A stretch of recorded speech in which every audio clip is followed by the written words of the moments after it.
श्रीमद् रामायणम।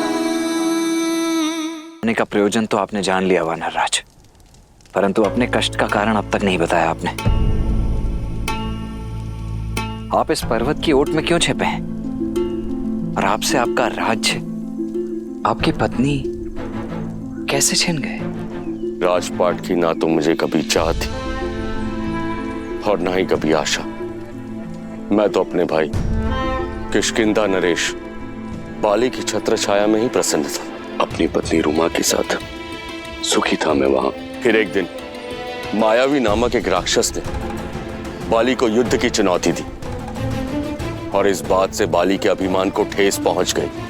बाली को वरदान प्राप्त था कि जो उससे युद्ध करेगा उसका आधा बल बाली में आ जाएगा, परंतु मायावी और बाली के युद्ध ने मेरा पूरा बल ही छीन लिया, मेरा पूरा जीवन ही बदल दिया। बाले! बाले! कहाँ छुप कर बैठा है कायर? लड़ मुझसे, युद्ध कर! आज तेरा बल धराशायी होगा। बाहर निकल!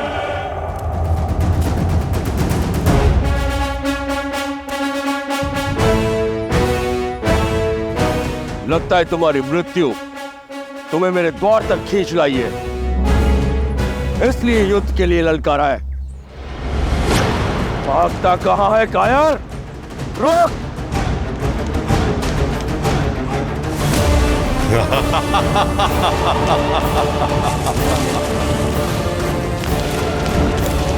भैया एक क्षण रुकिए, सोचिए। पहले मायावी किष्किंधा आकर आपको ललकारता, फिर यहाँ गुफा में आकर छिप जाता। अवश्य कोई छल है, ये उस मायावी की गुफा है, भीतर मत जाइए। क्या हुआ? अपने भाई के बल पर विश्वास नहीं रहा या माता के दूध का तेज चूक गया है? मैं बाली हूं, बाली, किसी का भाई नहीं है मुझे। परंतु भैया ये तो संसार जानता है, फिर क्यों गुफा में जाना है? ताकि किष्किंधा जान सके कि उनका राजा अभी भी उनकी रक्षा में सक्षम है। बिना युद्ध के लौटा तो प्रजा समझेगी कि बाली भगोड़ा है। मैं ऐसे नहीं जाऊंगा, तुम यहीं पर प्रतीक्षा करो, मैं इस कथा का अंत करके आता हूं। किंतु भैया मेरा निर्णय अटल है सुग्रीव। और सुनो, यदि गुफा से दूध की धारा निकलती है तो समझना कि मायावी मारा गया, क्योंकि मायावी के रक्त का रंग श्वेत होता है, और यदि रक्त बहता दिखे तो जान लेना कि इस बाली का अंत हुआ। भैया राज सिंहासन कांटों का होता है सुग्रीव, उसे अपना बनाए रखने के लिए रक्त बहाना पड़ता है, कभी शत्रु का या कभी स्वयं का। यदि रक्त की धारा बहे और मैं लौट के ना आऊं, इस गुफा को बंद करके किष्किंधा का संचालन करना, ताकि मायावी दोबारा संकट ना बन सके।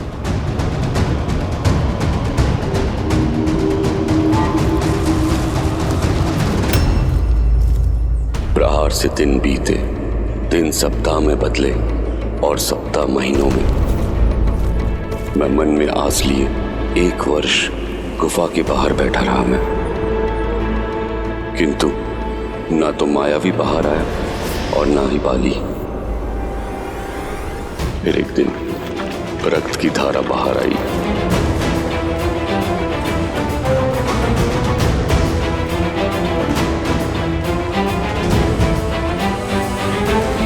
भैया बाकी भैया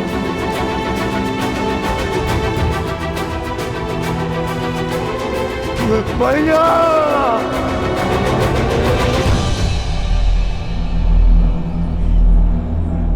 रक्त की धारा देख मुझे लगा मेरा भाई मर गया।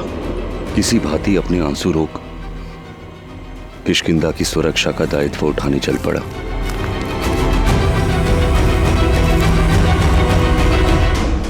मायावी के प्रकोप से राज्य को बचाने के लिए मैंने एक चट्टान से गुफा का मुख बंद कर दिया। और ये दुखद समाचार बाली की पत्नी तारा और पुत्र अंगद को सुनाने चल पड़ा।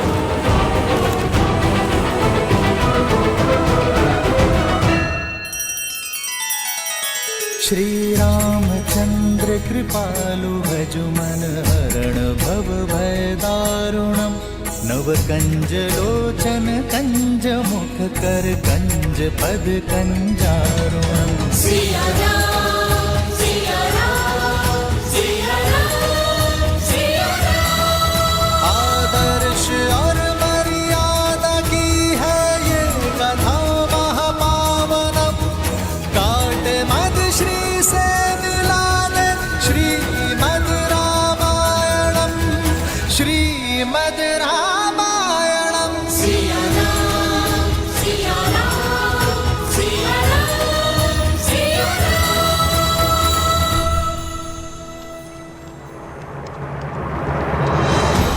अपने भाई को मृत मान मैं वानर नियम निभाने लगा।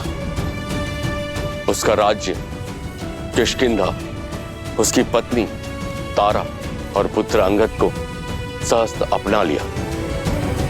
फिर एक दिन सब कुछ बदल गया। बाली गुफा से बाहर निकल आया। वो रक्त की धारा बाली की नहीं, वो मायावी की माया थी। बाली मुझे ही नहीं समझा। वो मुझ पर उस गुफा में बंद करने का आरोप लगाने लगा और उसी के दंड स्वरूप मुझे राज्य से निष्कासित कर मेरी पत्नी को बलपूर्वक बंदी बना लिया। आज से तुम मेरी पत्नी हो।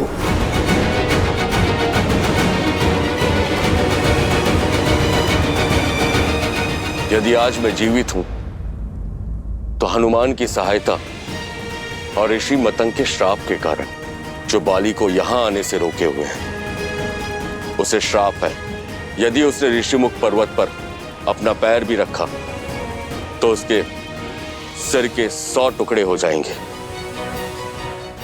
किंतु जीवित रहने का एक दंश भी है। मुझे अपनी पत्नी का वियोग, उसकी पीड़ा के आभास के साथ ही जीना है। आपके भाई ने जो आपके और आपके पत्नी के साथ किया, उसके लिए उसका केवल एक ही दंड है,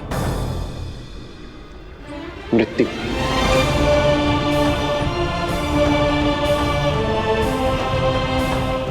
आपका बड़ा भाई आपकी पत्नी के पिता समान है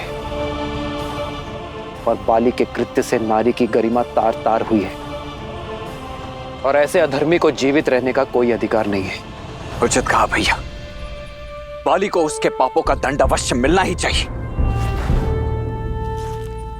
परंतु कैसे? महाबली है वो। मुझ में उनसे लड़ने का सामर्थ्य नहीं है। और कोई भी लड़े, जो उसके समक्ष जाएगा उसका बल आधा हो जाएगा। महाराज सुग्रीव, आप मन से भय को निकाल फेंकिए। जब नौका समक्ष है तो जलधारा अवश्य पार होगी, क्योंकि मेरे प्रभु श्री राम आ गए हैं, जिनके स्पर्श से पत्थर में भी प्राण खिल जाए। महाराज सुग्रीव, वो अवश्य ही कोई मार्ग निकालेंगे। नियति ने आप दोनों को किसी उद्देश्य से ही मिलाया है। यदि आप प्रभु श्री राम से संधि कर लें तो आप में बल भी आ जाएगा और सामर्थ्य भी। हनुमान, संधि के अपने कुछ नियम होते हैं। वो या तो दो राज्यों के बीच होता है या दो राजाओं के बीच होती है, किंतु यहाँ ना राम के पास कोई राज्य है ना ही तुम्हारे पास, तो ये संधि किस आधार पर होगी? स्वामी, आपने सुना अंगद क्या सूचना लेकर आया है?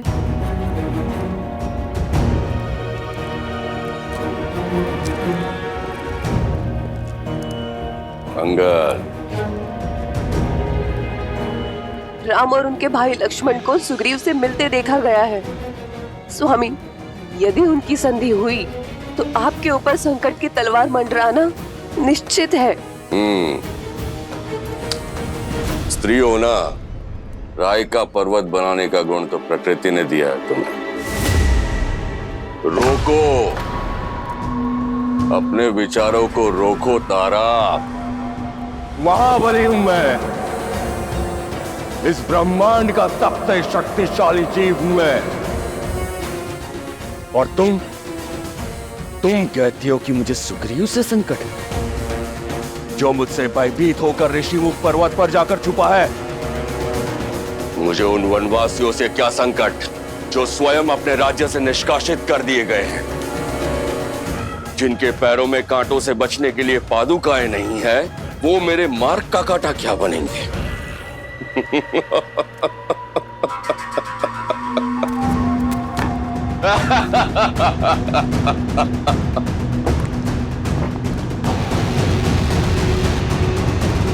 जो स्वयं परास्त है वो मुझे क्या हराएंगे? संधि राजाओं में होती है, राज्यों में होती है, भिक्षुकों में नहीं। एक किष्किंधा से खदेड़ा हुआ भगोड़ा और दूसरा अयोध्या से निष्कासित किया हुआ वनवासी। उसके पास ना तो कोई राज्य है और ना राजा कहने वाली प्रजा। क्या बिगाड़ेगी उसकी संधि मेरा?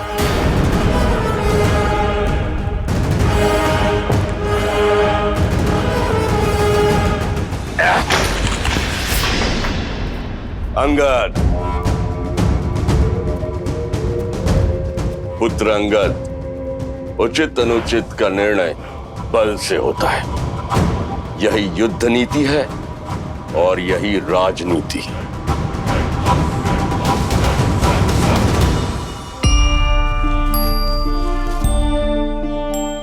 महाराज सुग्रीव, राज्य का धर्म है प्रजा की रक्षा, और सेना होती है धन रक्षा की शक्ति। परंतु ये गुण एक और भाव में है, मित्रता। मित्रता का तो धर्म है संसार की रक्षा करना, और मित्रता से बड़ी कोई शक्ति नहीं होती है मित्र। इसीलिए इस संधि की नींव हम अपनी मित्रता पर रखेंगे।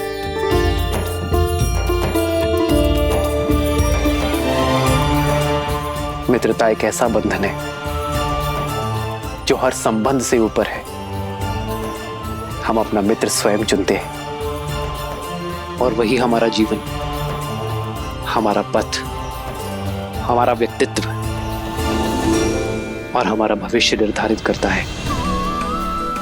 मित्रता से बड़ा और सच्चा दूसरा कोई संबंध नहीं है। जिसने अपने जीवन में एक श्रेष्ठ मित्र बना लिया, उसने राज्य और राज्य का सुख सब पा लिया मित्र।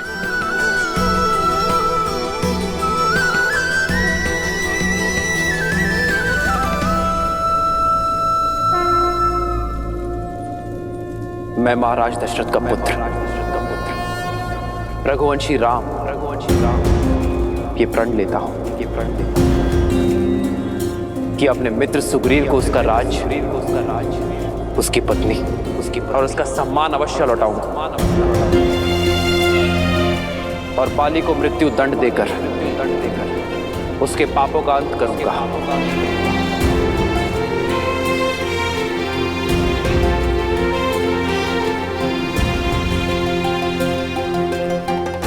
और इसके बदले ना ही मुझे सुग्रीव से कोई आशा है और ना ही कोई मांग। प्रभु श्री राम की जय, प्रभु श्री राम की जय। धन्य है आप प्रभु, आप धन्य हैं।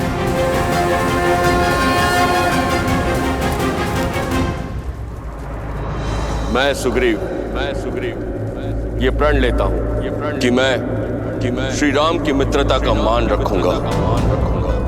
श्री राम को देवी सीता तक पहुंचने के लिए आकाश पाताल एक कर दूंगा। देवी सीता को रावण के चंगुल से मुक्त कराने के लिए अपना सारा बल और ज्ञान अर्पित कर दूंगा।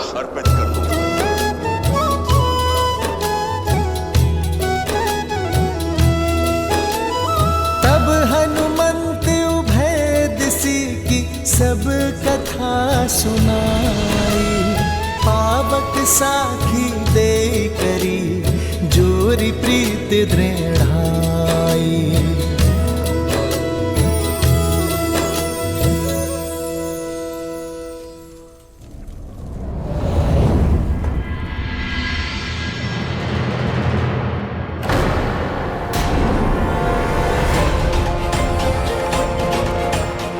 ये क्या हुआ?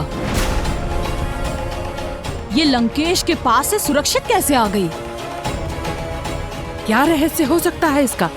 इस कक्ष में जाने वाला और महाबली लंकेश के साथ शास्त्रार्थ करने वाला कभी सर उठा के वापस नहीं आया, और तुम? हमें अनदेखा मत करो सीता, हमारे प्रश्नों का उत्तर दो।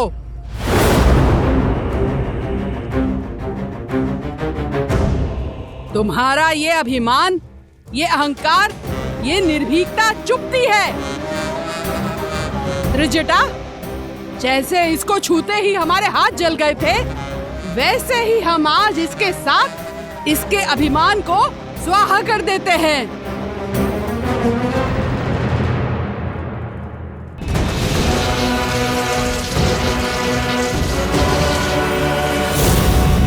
कहो, आज से तुम हमारी कही हुई बात सदैव मानोगी।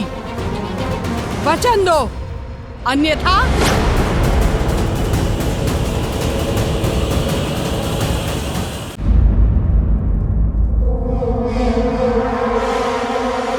ये क्या हो रहा है यहाँ?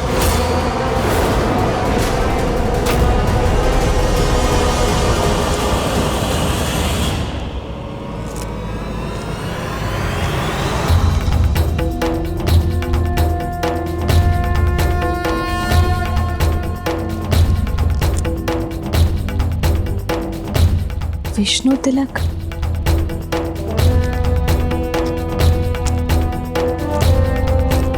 यह धर्म करने का दुस्साहस कैसे किया तुम दोनों ने?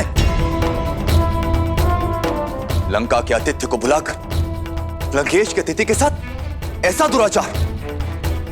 जाकर बताओ मैं लंकेश को। इनकी देखभाल की आज्ञा का निरादर कर अपनी सीमाओं को लांघ रही हो तुम दोनों। फेंको, फेंको खलक। भूल हुई हमसे, क्षमा कर दीजिए। लंकेश से कुछ मत कहिएगा।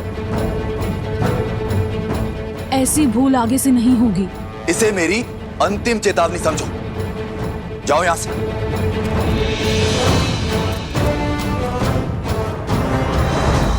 देवी, इनकी ओर से मैं आपसे क्षमा मांगता हूं। मैं लंकेश का अनुज विभीषण हूं। आपको जो कष्ट हुआ उसके लिए क्षमा प्रार्थी हूं। आइए, आपको आपके स्थान तक छोड़कर आता हूं। मेरा स्थान मेरे श्री राम के पास है, क्या आप वहां मुझे छोड़ सकते हैं?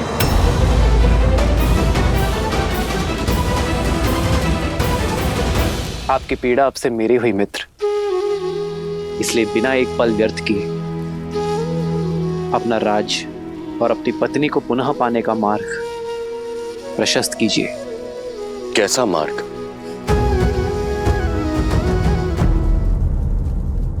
अन्याय के विरुद्ध युद्ध करने का एक ही मार्ग है मित्र, द्वंद्व।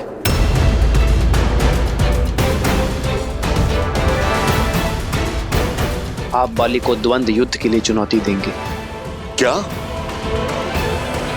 बाली से युद्ध?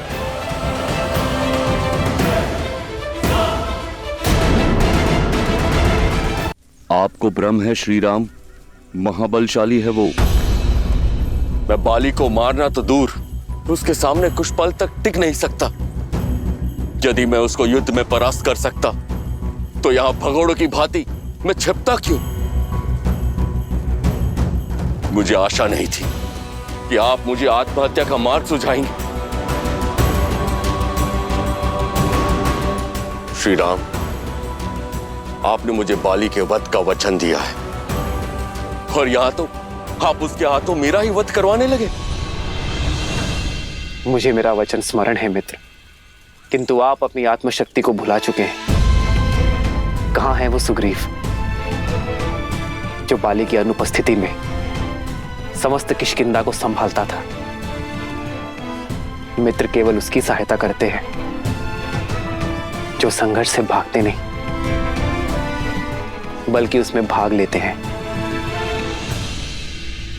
ये युद्ध आपका है मित्र, और जो अपना युद्ध स्वयं नहीं लड़ते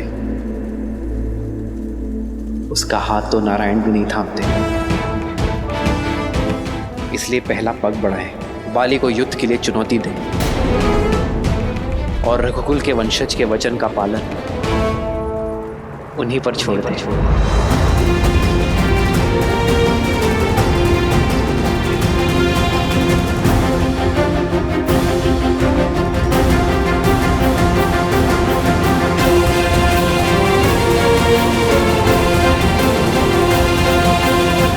ज्ञान की लौ होते हुए भी अज्ञानता से अहंकार से और अधर्म के तमस से घिरे हो तुम, और फिर अपनी तुलना मेरे श्री राम से करते हो। यहाँ काल तांडव करेगा रावण। लौटा दो मुझे मेरे श्री राम को, क्षमा मांग लो उनसे, वो तुम्हें जीवन दान अवश्य देंगे।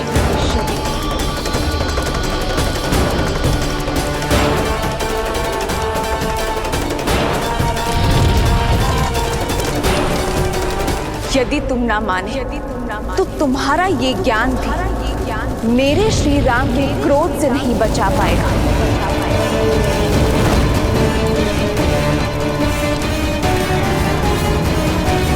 उल्टी गिनती आरंभ कर दो रावण, क्योंकि मेरे श्री राम आ रहे हैं। मैं लंकेश दशानन रावण ये शपथ लेता हूं, एक दिन सीता मेरी अवश्य होगी। क्षमा करें मुझे, परंतु जो ज्ञान मुझे सीता नहीं दिला सकता, वो ज्ञान मेरे किसी काम का नहीं।